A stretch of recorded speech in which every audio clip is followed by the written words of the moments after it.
Disclaimer, ang aking review ay based sa aking personal opinion lamang. Maaaring pangit sa akin pero malay mo, sa'yo masarap na yun.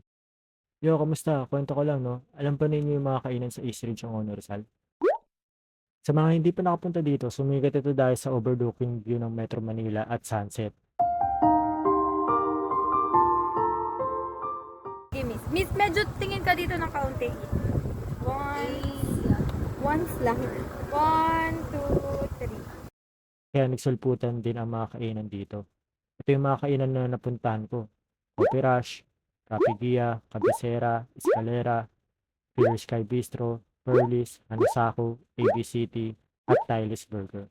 At ito ang aking simple at walang halong kaplastikan na pagsusuri. Coffee Rush, magandang overlooking pero walang espiritu ang pagkain.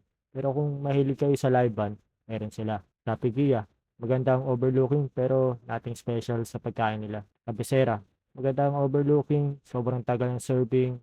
Yung pagkain naman, wala ka din babalik-balikan.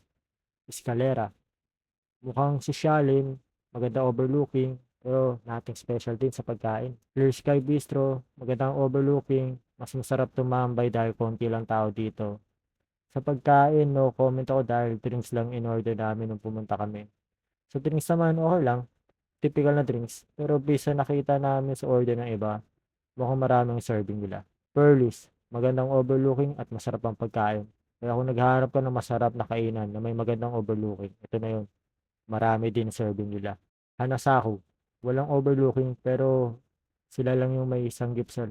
Pero pangit yung meat. Saka minsan malangaw. Huling punta namin malangaw. AB City, walang overlooking, sosyal at masarap ang pagkain. Medyo pricey lang pero kung hanap mo masarap na makakainan, ito na yun. Tyler's Burger, walang overlooking pero solid ang burger dito. Pero yung last punta namin dito medyo malangaw na. Sana naayos na nila. Masarap kumain at tumambay dito. Meron pang ibang restaurant dito pero yung iba sarado na at yung iba hindi ko pa nasusubukan. Tip lang din, mas madali ang daan kung galing kayo sa mahabang parang kaysa Carmigado. Matarik ang daan kapag sa Carmigado kayo dumaan. Last na pala, yung tumatambay doon sa overlooking bago mag-cityscape. Yung mga hindi marunong magbahan ng sarilang basura. Tang ina ninyo. Ang babaho nyo, basura nyo, itapon nyo, yun ang wasto. Ang